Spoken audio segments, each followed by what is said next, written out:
I'm not pulling out of my driveway. We all know what that means. It's time for another Drive to Work, Coronavirus Edition.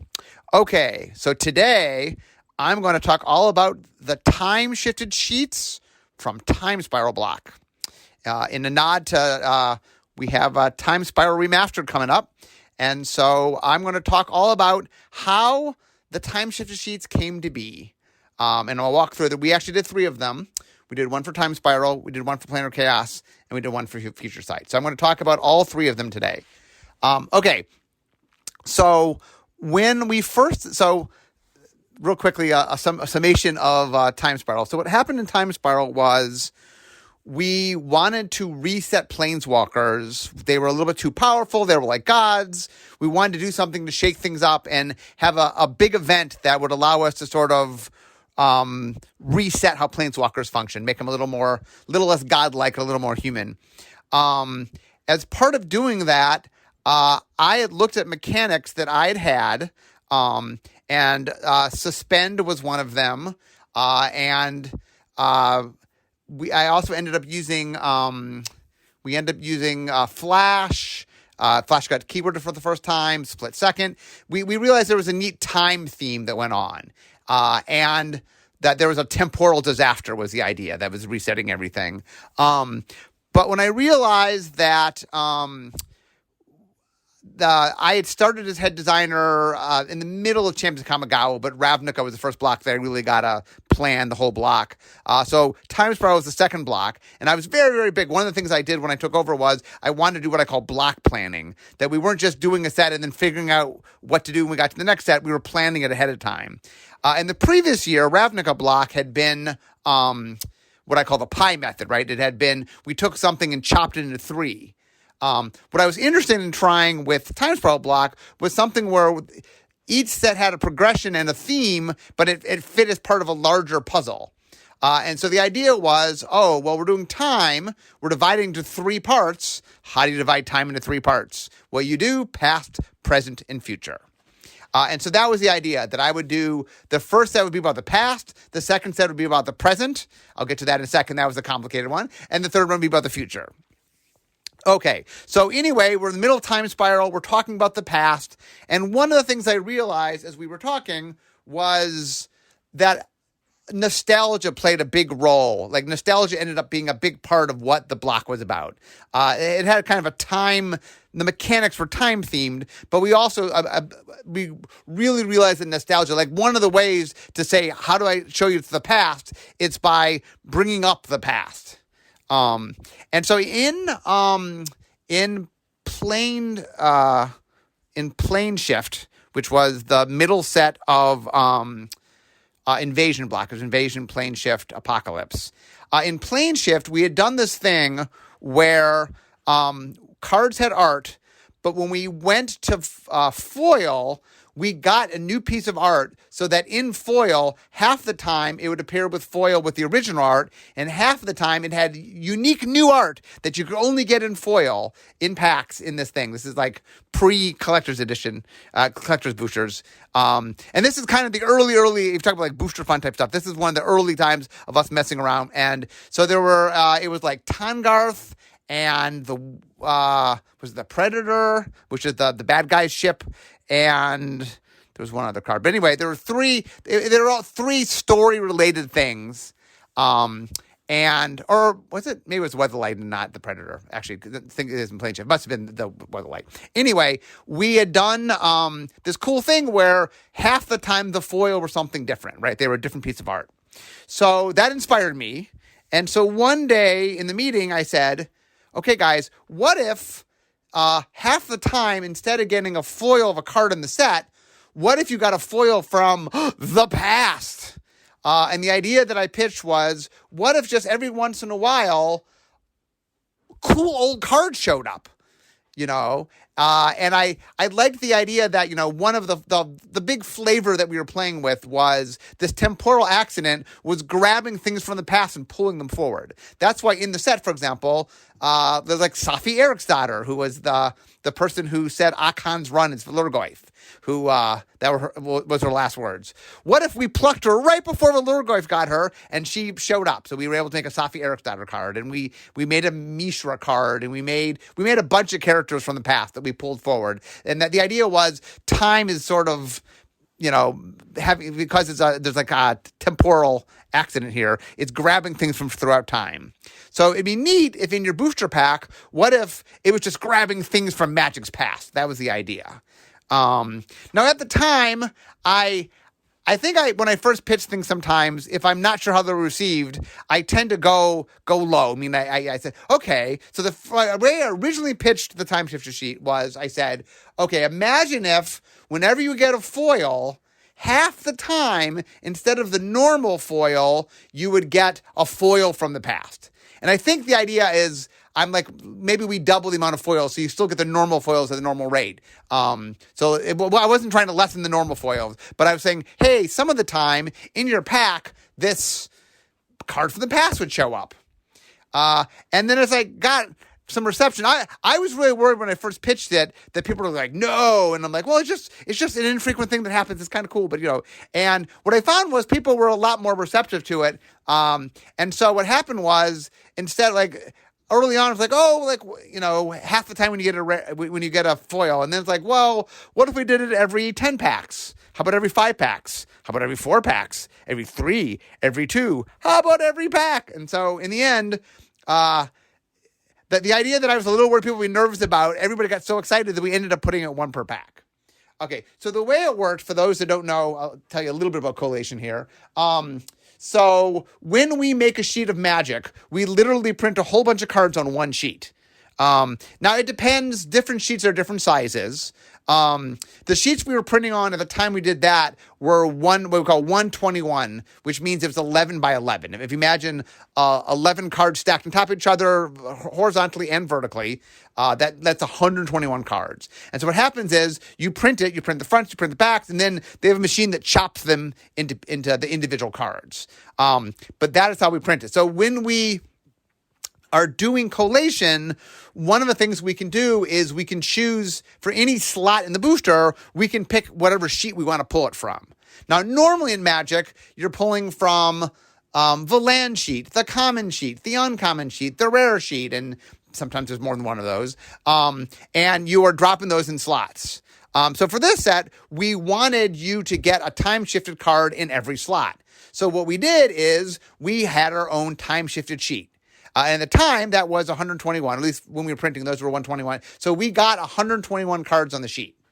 So what happened was we actually gave Aaron Forsyth, who was on the design team. So the design team was led by Brian Tinsman.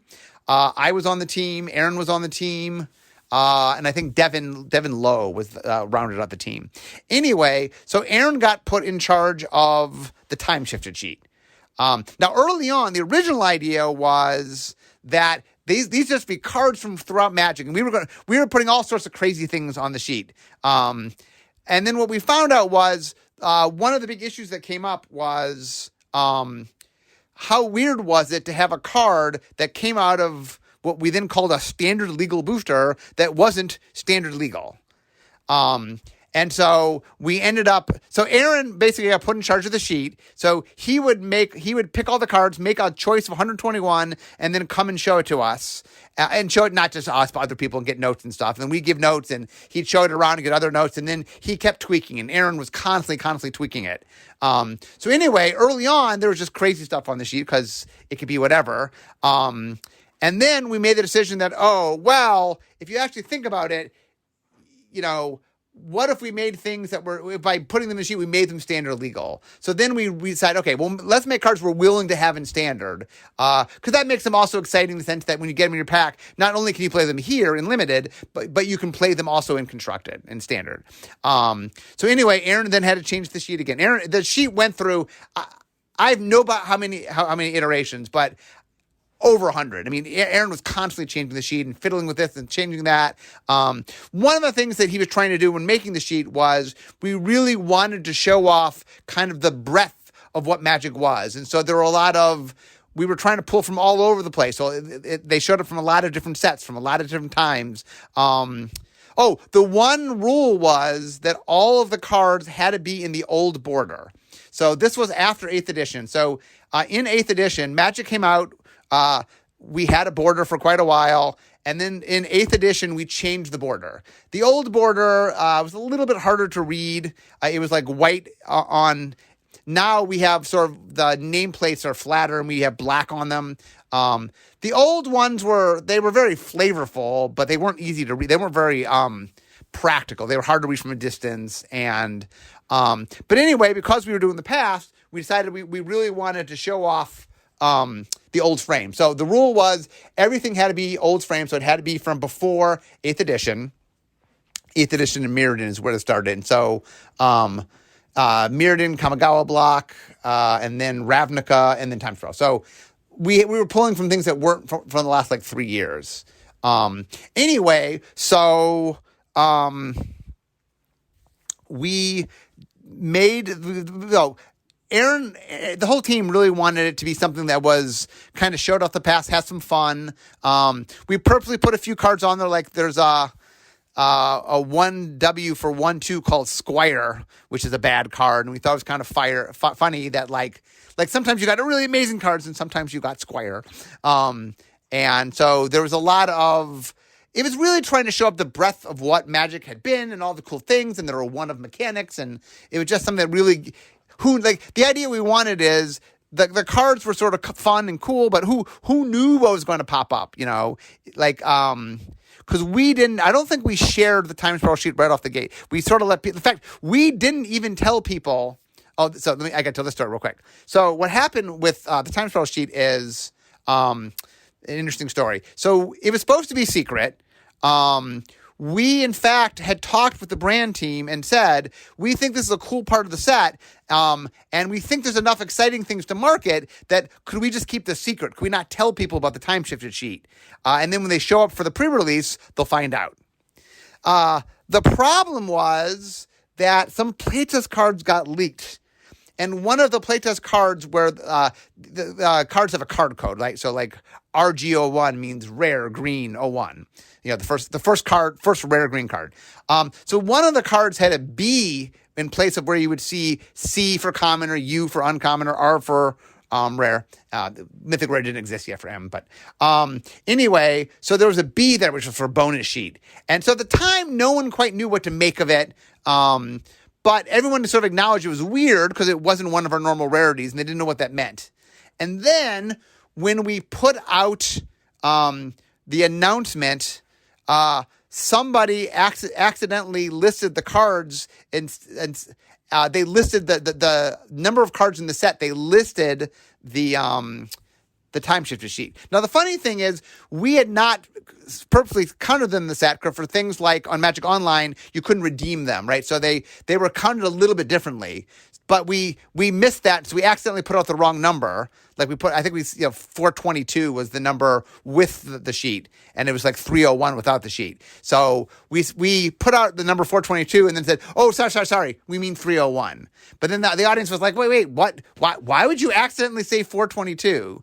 And then they looked back at the B from the thing, and so there's this theory that they had on the websites, on the people that were speculating that there was some mystery sheet because they figured out that the difference between 422 and 301 was 121, if I did my math right there. Anyway, the number we gave and the number, there's 121 difference. Hopefully my numbers were 121 different. So anyway, there was a lot of debate among the crowd, the audience, of whether or not this mystery sheet existed or not. And so sadly at the pre-release, those in the know, the other thing that happened was, when we had given out marketing images, a chroma ended up getting used in an ad.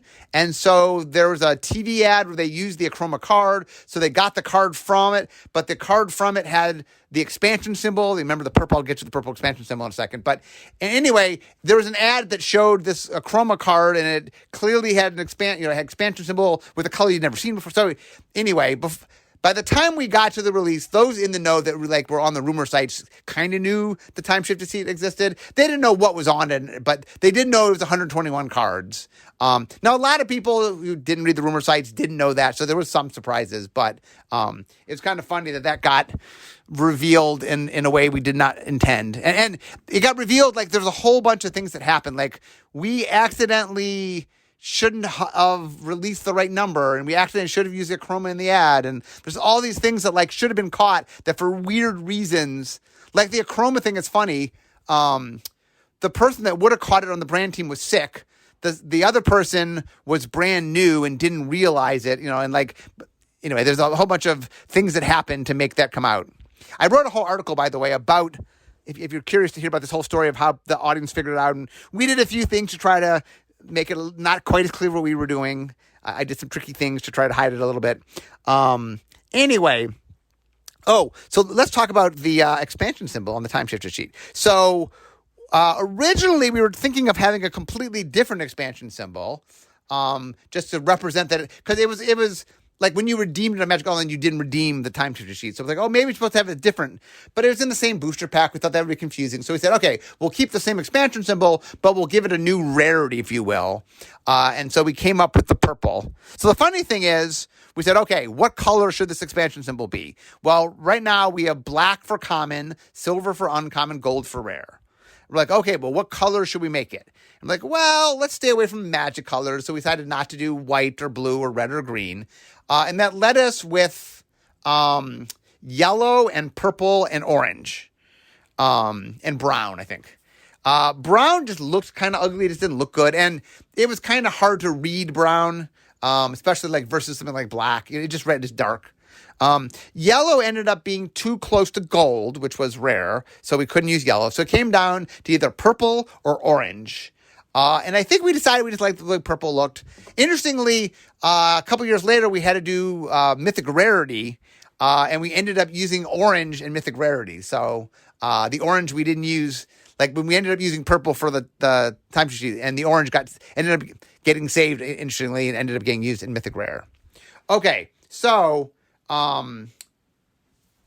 we made the sheet. Aaron spent infinite time, and we tweaked it. It came out. Oh, and so the way we did it was one per booster. So every booster had one time-shifted sheet. And the way it was done in Time Spiral was it was separate. So you got your normal rare. You got your commons, your uncommons, your normal rare. And then, this is before Mythic Rare. And then you got a time-shifted sheet. And your time-shifted card could be common, could be uncommon, could be rare. They all had a purple symbol, so there was no differential there. But as far as getting the card that once was a rare, you could get a card that had previously only been a rare card in that slot. So it let you get sort of two rares. Okay, so we do this. So that was pretty clean. The time spiral, the time shifted sheet in Time Spiral was a pretty clean, simple idea. I mean, it was the first time we'd really done anything like that, so it definitely was kind of innovative for its time. But it was very straightforward. Okay, it's a set about the past. Ooh, what if every pack just had a card from the past using an old card frame stuff? So that was very simple. So we didn't know that we were going to do a time shifted sheet in Planar Chaos to Future Sight. In fact, the original idea was it was a time spiral thing. It's about the past. We're moving away from the past. Okay. But we had gotten so fond of the time shifter sheet, like it was just so much fun. We had a lot of fun with it that we thought about it. So Bill Rose was the lead designer for Planar Chaos, and I was the lead designer for Future Sight. I saved Future Sight for myself because I knew it was the most complicated one, because making a set of things that don't exist but could exist was just a very complicated theme. So what happened was, I came up with the idea. We weren't planning to do a time shifter sheet in either Planar Chaos or Future Sight, but then one day while thinking about things, I came up with the idea of what we ended up calling preprints. or future shifted cards. I said, what if, the cards from in Time Spiral were from the past? What if we had cards from the future? What if we did the same thing we had done in Time Spiral, but backwards?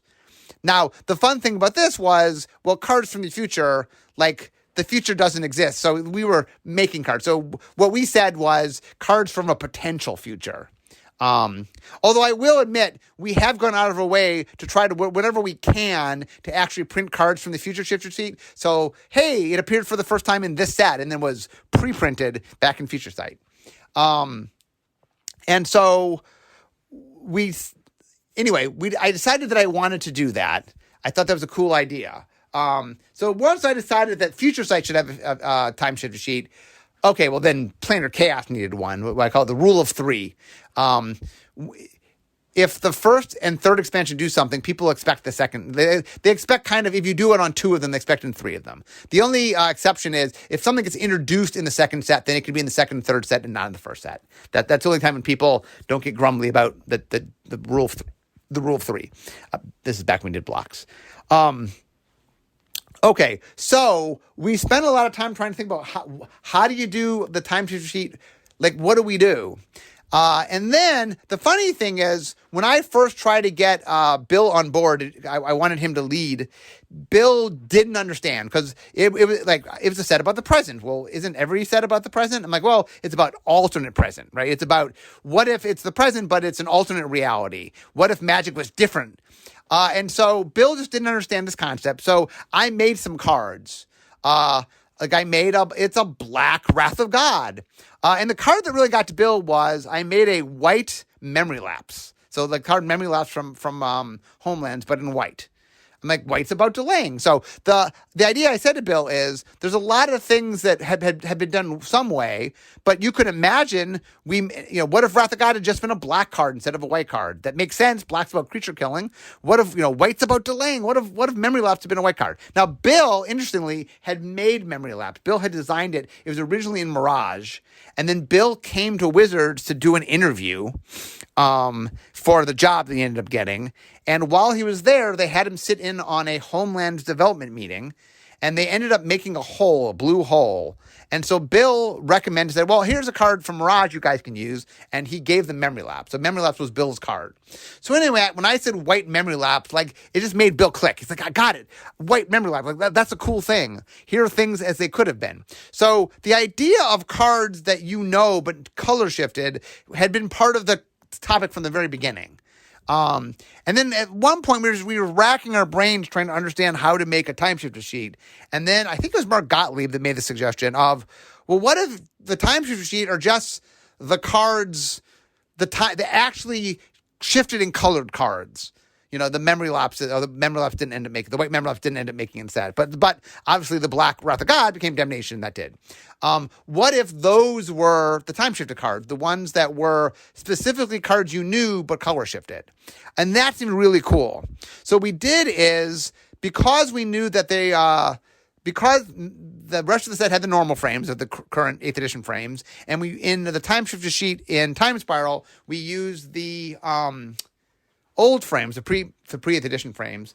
We said, okay, well, what if the 8th edition frames had just been different? So I sat with the designers and they took a couple takes on it, and we had a lot of notes back and forth, and we ended up coming with what was sort of a what if. What if 8th edition frames had just ended up a little bit differently? And that's what we ended up using for the the color shifted sheets cards. And that ended up being very straightforward because we had wanted to do a bunch of color shifting just because it was a fun thing to do. Oh, and the other thing we did is each of the cards was creatively designed, it was named, and the art was done as if it was a card from the very set that the original appeared in. So if you go look at the art of every card was taken as if that happened in the same set, just a different, it had been a different color. So all the creative was matching where the card originally came from. Anyway, we had a lot of fun with that. And because these time shifted cards were new, Like the time shifted cards in Time Spiral were all repeats. So we gave you one per pack. We decided that one per pack, like I think we had 45 time shifted, color shifted cards in Planar Chaos. And if we'd given you one per pack, that would have made them, like, I think the cards in Time Spiral were 2 times as rare as a rare, is how it ended up playing out.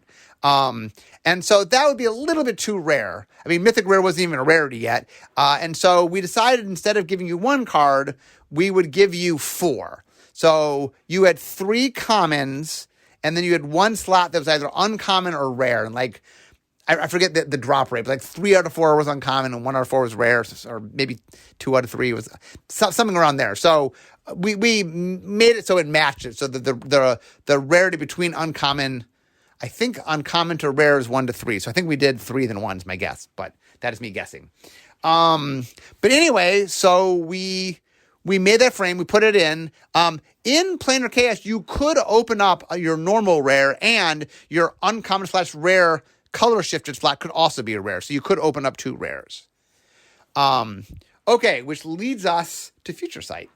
So Future Sight, one of the things that was fun for Future Sight is, we once again went to the card frame people. We said, okay, we're not doing like the color shifted frame was, an alternate reality version of the 8th edition frame. But now we said, okay, let's imagine so a bunch of the things we did were things that I suggested because they were some stuff that we talked about. Well, if Magic was done all over again, we might have done it this way. So we moved where the mana was, so you could fan your cards and see it. And we did it so that the color came first, because that's how people wanted to talk about it.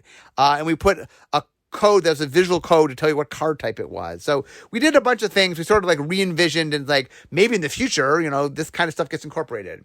So we made a special futuristic frame. And then what we did for the creative on the future shifted cards is each one, the creative team thought of places we might go. So just like we were making mechanics that one day we might do, the creative team was coming up with worlds that one day we might do. And so if you ever look at Future Sight, there's a lot of kind of hinting at the kind of places we might be. We definitely tease, like, maybe we do a Greek mythology set. So some of the stuff we did came to pass. Some of the stuff we hinted at didn't. Much like the mechanics, some came to pass and some didn't. The same is true with the creative. And one of the things that's really interesting, one of the cards, it was a direct damage spell. What's it called? It was, it's a direct damage spell that's colorless. I'm blanking on the name of it. You guys will know the name of it. On it, not only was the art hinting at the future, but the flavor text was also hinting at things that didn't exist yet. That flavor text mentions I'm blanking this. The dragon from Tarkir. Ugin. It mentions Ugin for the first time. And so Ugin, wasn't even a thing yet. We just made this sort of oblique reference to Ugin. And, I joke that there's few cards that have inspired as much creative as that one piece of flavor text on the card. Ugin wasn't even a character. And we mentioned Ugin, who's Ugin? And that inspired all sorts of stuff.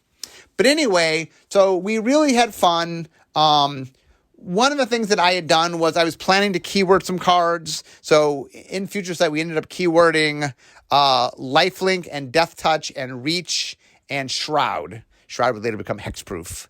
But anyway, we put those on future cards so you could see the cards from the future that mention these things that had never been keyworded before. And the very next set, we keyworded them.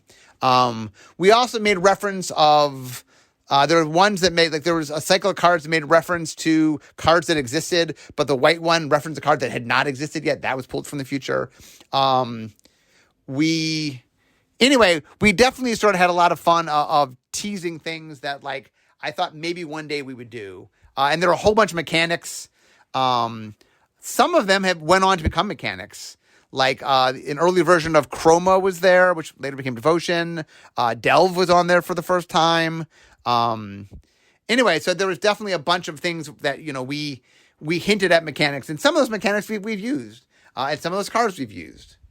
Anyway, so the future shifted sheet, there's 81 cards on it. So we ended up doing was we made a system where you got a randomized amount of them. So I think you got between like 5 and 10 in your pack of mixed rarities. So future sight, interestingly, you only got one rare slot, and the rare slot could or couldn't be a time shifted card, but there only was ever one rare slot. So a fine trivia question is, in Time Spiral, what sets could you pull 2 rares from, not counting foils? And the answer was Time Spiral and Planar Chaos you could, but not Future Sight. Just in the way we dropped things. But anyway, once again, because so much of there are 81 cards, and they were cards you'd never seen before, and they were we knew the future shifted cards were a very big, exciting part of the set. We wanted to give you more of them. So, like Time Spiral, the past was kind of like a little bit of a little flavoring. So we didn't need one per pack was fine. And the color shifter stuff, there's a little more, so we gave you more. And then Future Sight was very much the center of what was going on, so we gave you a lot more.